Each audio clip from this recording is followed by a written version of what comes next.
Hello dear students. पिछली class में पहली एक्सरसाइज में हमने पहला टॉपिक फलनों का संयोजन पढ़ा है। आज हम उससे आगे बढ़ते हुए उसी एक्सरसाइज के दूसरे टॉपिक फलनों का प्रतिलोम पढ़ने जा रहे हैं। इसके अंदर हम पिछली वीडियोस में फलन क्या होता है, उसकी क्या शर्तें हैं, ये हम पढ़ चुके हैं। आज हम फलन के प्रतिलोम को पढ़ने के लिए एक बार फलन के प्रकारों की चर्चा करेंगे, जो आप 11th क्लास में पढ़ चुके हैं, लेकिन मैं एक बार उन्हें आपको रिवाइज करवा रहा हूं, क्योंकि फलन के प्रकार की शर्तों के अधीन ही प्रतिलोम संभव होगा। इसलिए हम एक बार उन प्रकारों को लेकर चलते हैं। तो जैसा कि आप जानते हैं, फलन के 4 प्रकार होते हैं। Types of function. इसमें सबसे पहला फलन है एकेकी फलन, जिसे हम वन फंक्शन बोलते हैं। One function. मैं कोई भी एक फलन f such that a to b देता हूं।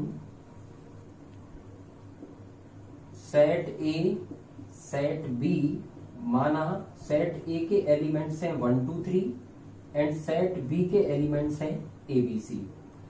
A to B F define है।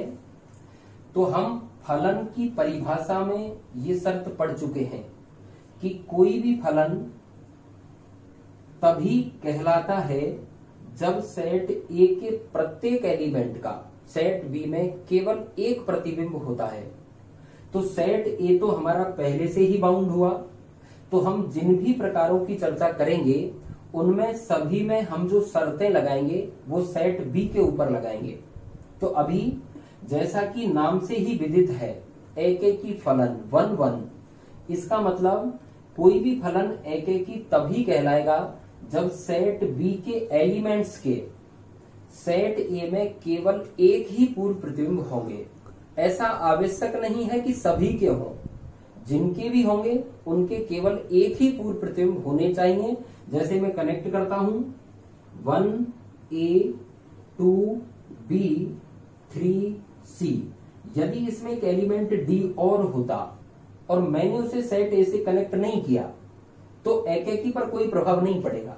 सबका होना आवश्यक नहीं था, जिनका भी है उनका एक ही पूर्व प्रतिबिंब होना आवश्यक था। ये हमारा पहला प्रकार था। इसी प्रकार हम इसके दूसरे प्रकार पर चलते हैं, मैनी वन बहुएकी फलन। इसे बोलेंगे हम मैनी वन फंक्शन।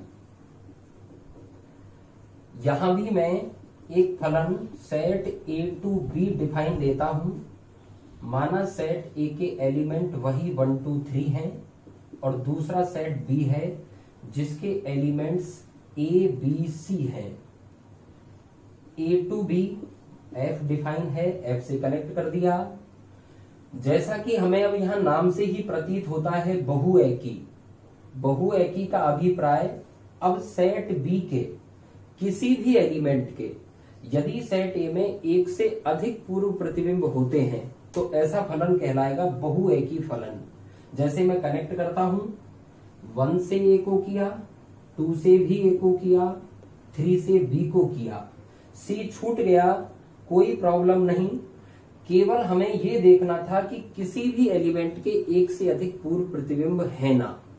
तो हमने अभी जिन 2 प्रकारों को पढ़ा है, एकेकी और बहुएकी, तो साथियों कोई भी फलन एकेकी यदि है तो वो बहुएकी नहीं हो सकता और बहुएकी यदि है तो एकेकी नहीं हो सकता। कोई भी फलन इन दोनों में से एक आवश्यक रूप से होगा। अब हम चलते हैं तीसरे प्रकार पर, और हमारा फलन का तीसरा प्रकार है आच्छादक फलन।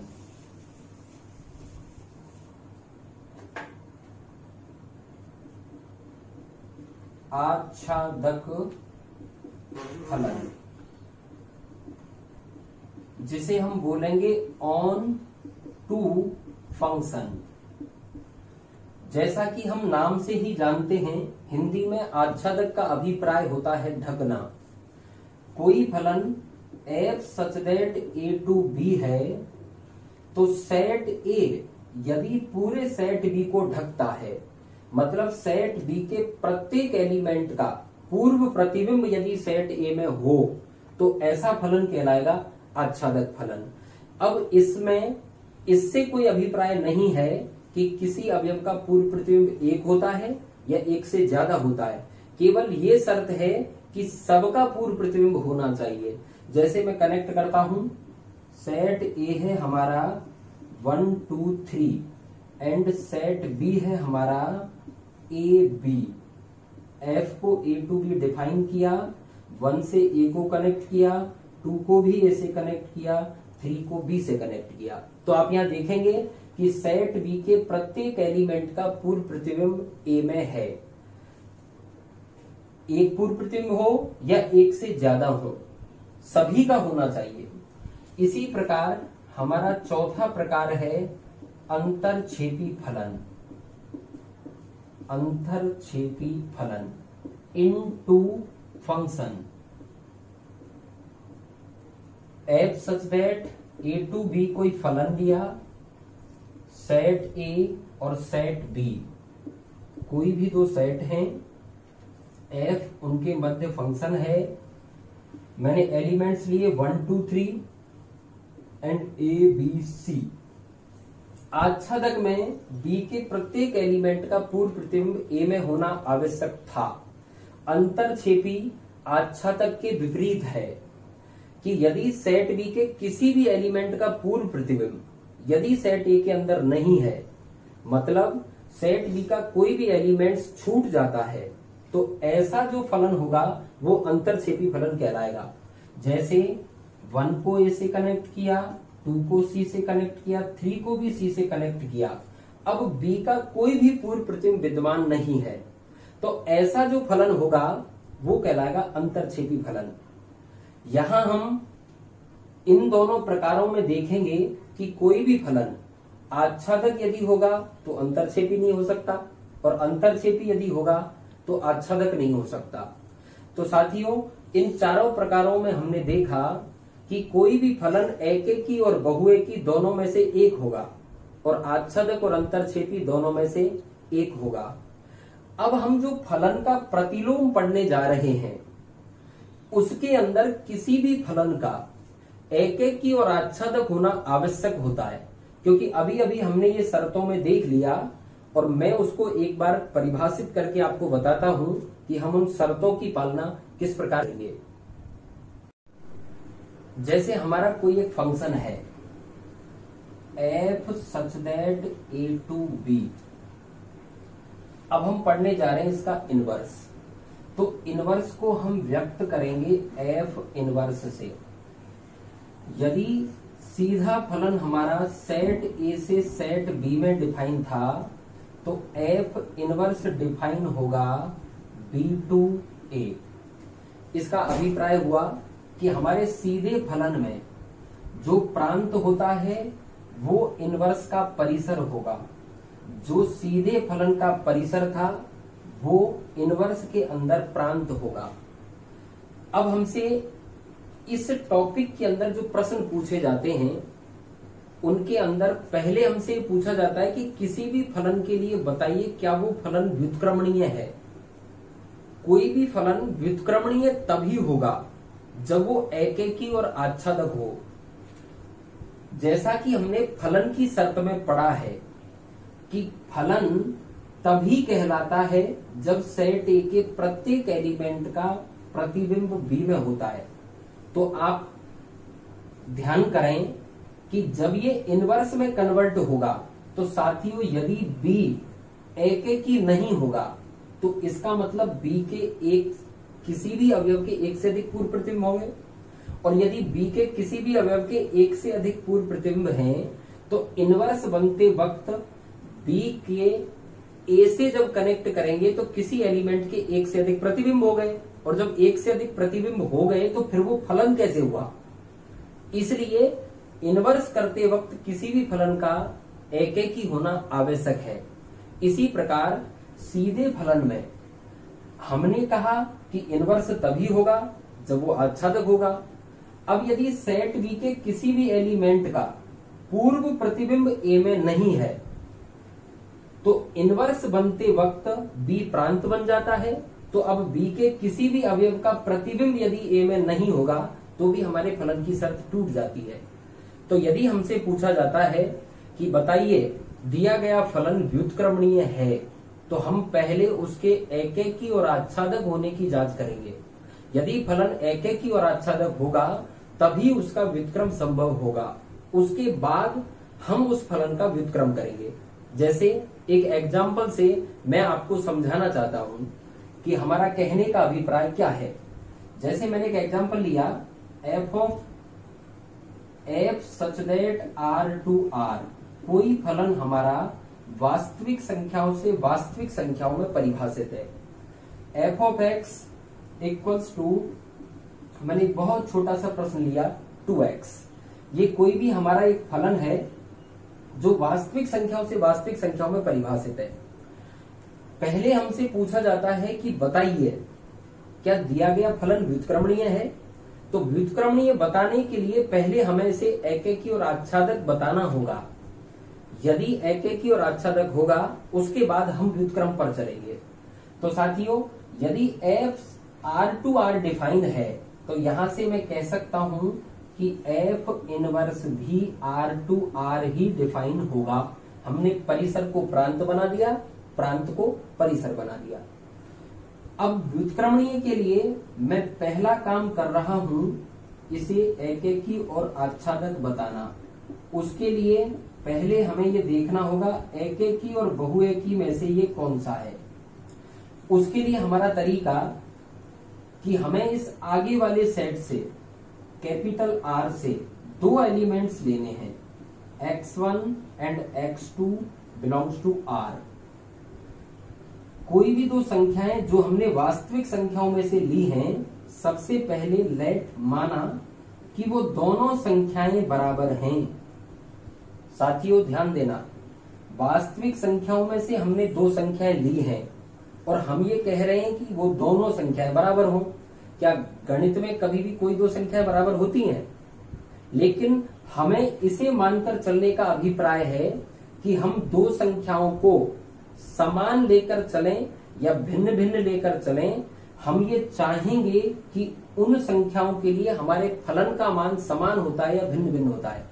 तो यदि ये दोनों संख्याएं समान हैं तो इन दोनों संख्याओं पर सेम फंक्शन अप्लाई किया जाए, f of x equals to 2x।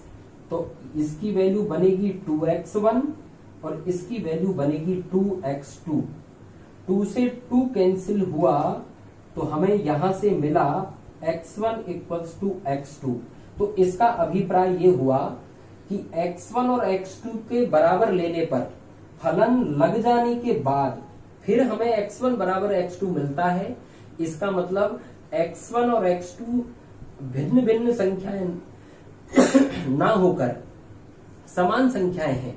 और यदि ये समान संख्याएं हैं इसका मतलब हमें एक अवयव का एक ही प्रतिबिंब प्राप्त होता है। तो ऐसी स्थिति में हम कह देते हैं कि अतः फलन एकेकी होगा। तो मैं लिखता हूं नेक्स्ट, आच्छादक और अंतरछेदी। आच्छादक और अंतरछेदी।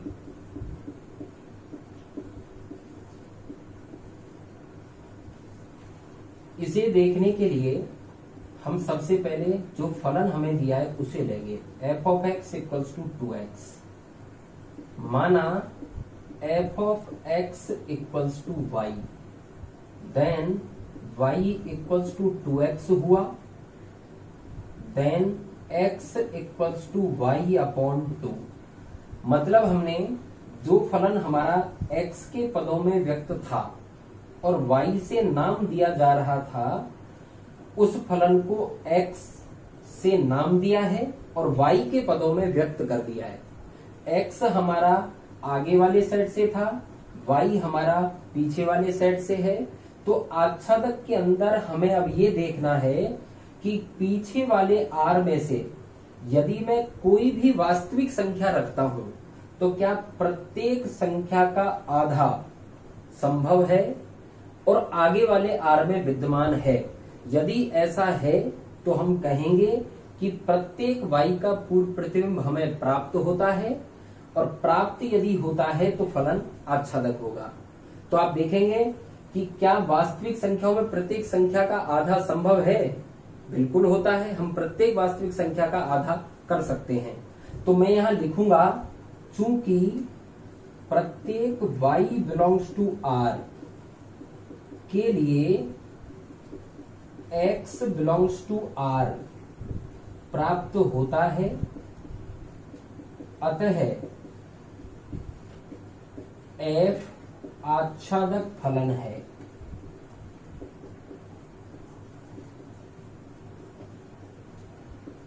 अब हमें यहां फलन एकैकी और आच्छादक प्राप्त हो चुका है। एकैकी और आच्छादक होने पर हम ये कह सकते हैं कि अतः हमारा दिया गया फलन व्युत्क्रमणीय है।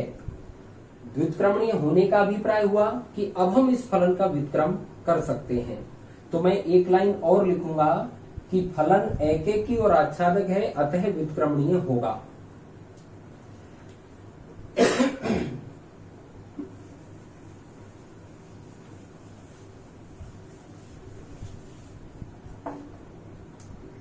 चूंकि फलन एकैकी आच्छादक है, अतः फलन व्युत्क्रमणीय होगा।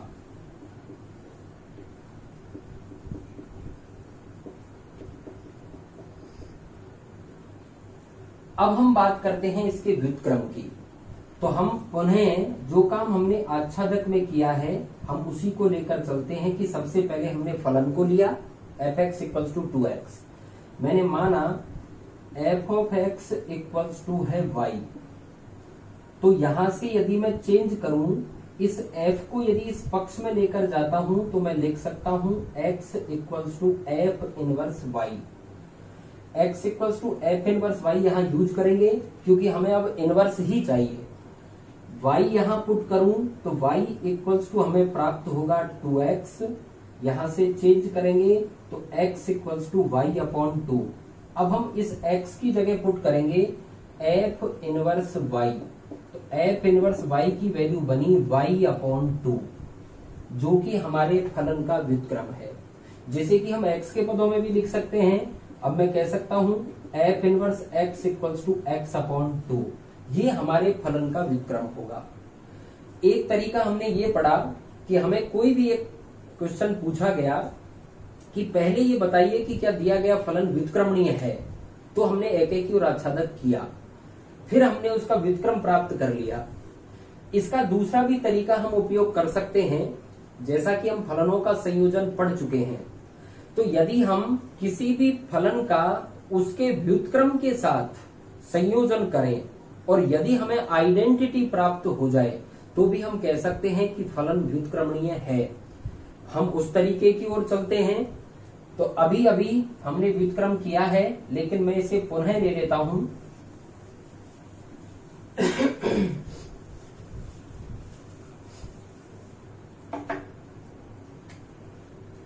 f such that r to r, f of x = है हमारे पास 2x। तो अब इस तरीके में हम सबसे पहले इस फलन का व्युत्क्रम करते हैं।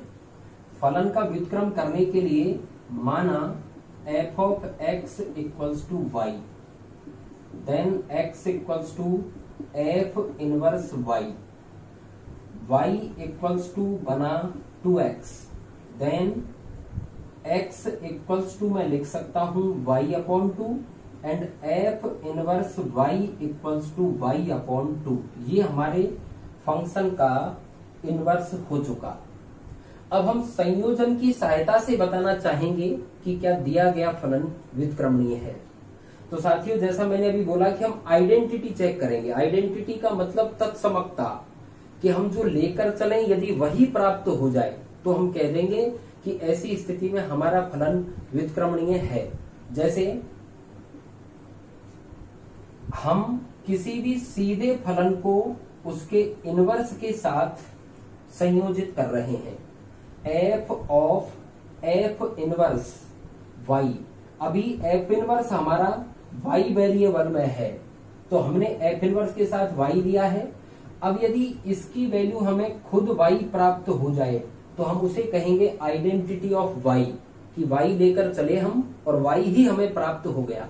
तो देखिए F of F inverse Y करें हम, तो F of F inverse Y, F inverse की वैल्यू मैंने पुट की जो कि है हमारे पास y/2। अब f ऑफ y/2 यदि हम प्राप्त करना चाहें तो हम इस x के स्थान पर पुट करेंगे y/2। तो ये हमें प्राप्त हुआ 2 into y/2, 2 cancel, it means y।